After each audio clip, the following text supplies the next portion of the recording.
LDF-ന്റെയോ CPM-ന്റെയോ അവസാനമല്ല തെരഞ്ഞെടുപ്പ് തോൽവിയെന്ന് പ്രതിപക്ഷ നേതാവ് പിണറായി വിജയൻ. ഇത്തരം ഘട്ടങ്ങൾ തരണം ചെയ്തിട്ടുണ്ട്. കൂടുതൽ കരുത്തോടെ തിരിച്ചുവരും. ക്രിയാത്മക പ്രതിപക്ഷമായി പ്രവർത്തിക്കുമെന്നും പിണറായി പറഞ്ഞു. തെരഞ്ഞെടുപ്പിലെ LDF-ന്റെ ദയനീയ തോൽവിക്ക് ശേഷം ആദ്യമായാണ് പിണറായി വിജയൻ പരസ്യമായി പ്രതികരിക്കുന്നത്. ഈ പരാജയം CPM-ന്റെയോ LDF-ന്റെയോ അവസാനമായി ആരും കാണേണ്ടതില്ല എന്നാണ് പറയാനുള്ളത്. ഇതുപോലുള്ള അനേകം ഘട്ടങ്ങൾ ഞങ്ങൾ തരണം ചെയ്തിട്ടുണ്ട്. ഒരു സംശയവുമില്ല, കൂടുതൽ ജനപിന്തുണയോടെ കൂടുതൽ കരുത്തോടെ CPIM-ഉം LDF-ഉം തിരിച്ചു വരും. അതിനായി എല്ലാവരും ആവശ്യമായ ചിട്ടയോടെയുള്ള പ്രവർത്തനങ്ങൾ നടത്തുക.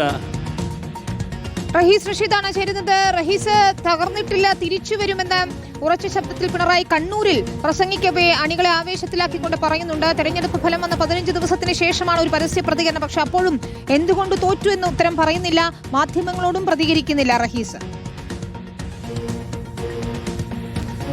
വിനീത, അത് തന്നെയാണ് പ്രസക്തമായ കാര്യം. തെരഞ്ഞെടുപ്പ് പരാജയത്തിന് ശേഷം മാധ്യമങ്ങളെ കണ്ട് മാധ്യമപ്രവർത്തകരുടെ ചോദ്യങ്ങൾക്ക് മറുപടി നൽകി തോൽവിക്കുള്ള കാരണം സാധാരണഗതിയിൽ തെരഞ്ഞെടുപ്പ് നയിക്കുന്ന ആളുകൾ പറയാറുള്ളതാണ്. അത് പിണറായി വിജയൻ കഴിഞ്ഞ 15 ദിവസമായി ചെയ്തിട്ടില്ല. അതിനിടയിലൊരു വാർത്താക്കുറിപ്പ് മാത്രമാണ് ഇറക്കിയത്. പക്ഷേ ഇന്ന് ശ്രീകണ്ഠാപുരത്ത് പാർട്ടി ഓഫീസിന്റെ ഉദ്ഘാടനത്തിൽ പ്രസംഗിക്കുമ്പോൾ പാർട്ടി അണികൾ, നിരാശരായിരിക്കുന്ന പാർട്ടി അണികളോട് ഇതൊന്നിന്റെയും അവസാനമല്ല, ഇതിനേക്കാൾ വലിയ പടുകുഴിയിൽ മുമ്പ് പാർട്ടി വീണിട്ടുണ്ട്, എന്നിട്ടും തിരിച്ചു വന്ന് തുടർച്ചയായി 10 വർഷം ഭരണം കാഴ്ചവെച്ചിട്ടുണ്ട്, അതുകൊണ്ട് നിങ്ങൾ നിരാശരാകേണ്ട എന്ന സന്ദേശം നൽകുകയാണ് പിണറായി വിജയൻ ചെയ്തത്. അടുത്ത ദിവസങ്ങളിൽ ഒരുപക്ഷെ അദ്ദേഹം മാധ്യമങ്ങളെ കാണുകയും ചെയ്യും.